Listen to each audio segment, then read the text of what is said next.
At 5, former Governor Paul LePage is back in Maine politics, announcing today he is running for Congress. Good evening. Thanks for joining us. I'm Marissa Bodner. And I'm Greg Lagerquist. The 76-year-old filed with the Federal Election Commission for the highly competitive 2nd Congressional District of Maine.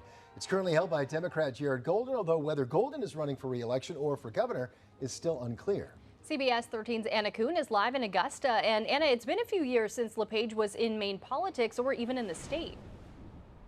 Yeah, Marissa, after spending 8 years as Maine's governor living here at the Blaine House, Republican Paul LePage moved to Florida. Now, he shortly returned to the state in 2022 for a failed gubernatorial race. And he's back once again, this time trying to land a seat in Washington, D.C.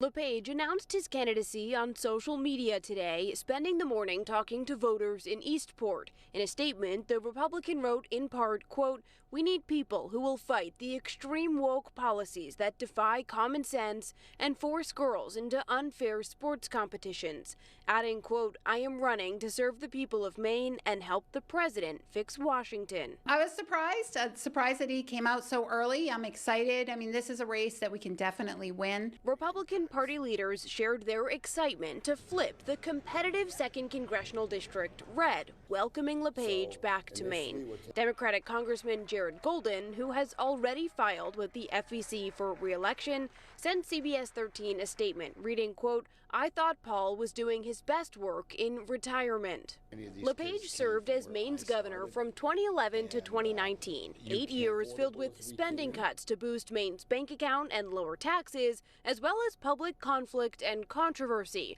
LePage has lived in Ormond Beach, Florida since losing to Governor Mills in 2022, but he's now back in Maine and has been a registered voter in Augusta since April, according to the city clerk. Secretary of State Jenna Bellows says he's qualified to run for federal office as long as he lives in the state when he's elected. Presumably, any candidate filing with our office will in fact be a resident and a registered voter when they file their papers starting in January of 2026. And although he spent a few years out of state, Maine Republicans are hopeful a household name could help flip the 2nd District. Once a Mainer, always a Mainer. So a little time in Florida never hurt anyone. LePage's campaign did not respond to our request for an interview.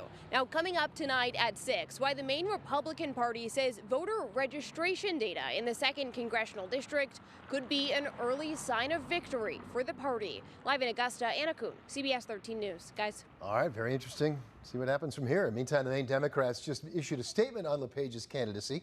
It says in part, quote, "Paul LePage blocked health care, undermined workers, and turned his back on everyday Mainers. Refusing to work with the legislature, he vetoed more bills than any other governor, repeatedly embarrassed our state, and failed to strengthen Maine's economy," end quote.